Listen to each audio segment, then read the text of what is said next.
মানুষও খুঁজে পাওয়া যায় না। আর আগে যখন আমরা যেমন শিল্পীরা ছিলাম তেমনি দর্শকরা আসতো আমাদের শুটিং দেখতে, সেটা খুব মিস করি।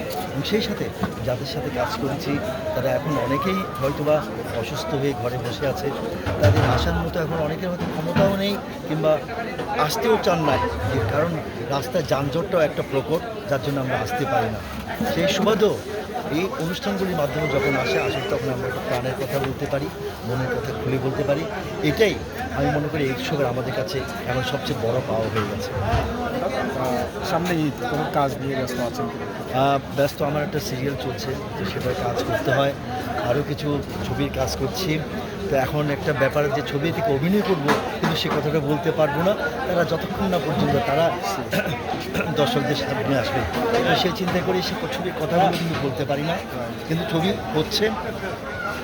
আর যারা আমাদের এফডিসি ভিত্তিক চলচ্চিত্র পরিচালনা করে তাদেরও ছবি করছে, কিন্তু এখন যাইরা আমরা বলে থাকি মিডিয়ার লোকজন, এটা আমরা কেন জানি এই জিনিসটা দুটো ভাগ হয়ে গেছে, যেটা কখনই হওয়া উচিত নয়। শিল্পী মানেই শিল্পী, মিডিয়াতে কাজ করে বলে সে কি আমাদের এফডিসি ভিত্তিক শিল্পী না? না, আমি মনে করি এই বিভক্তিটা যত আমাদের কাছ থেকে দূরে চলে যাবে তত আমরা সব শিল্পীরা মিলে আসলে ভালো থাকবো এবং ভালো কাজও করতে পারবো।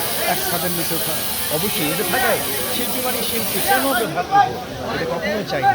তো আমি চাই না যে আমাদের মধ্যে বিভক্তি হোক। আমরা শিল্পী মানে শিল্পী, আমরা একই ছাদের নিচে কাজ করব, একই সাথে অভিনয় করব, তাহলে সবার মধ্যেই কিন্তু একটা প্রতিযোগিতা থাকবে এবং সেই প্রতিযোগিতার মাধ্যমে সবাই আমরা ভালো অভিনয় করতে পারবো। শুভেচ্ছা সবাইকে নববর্ষের।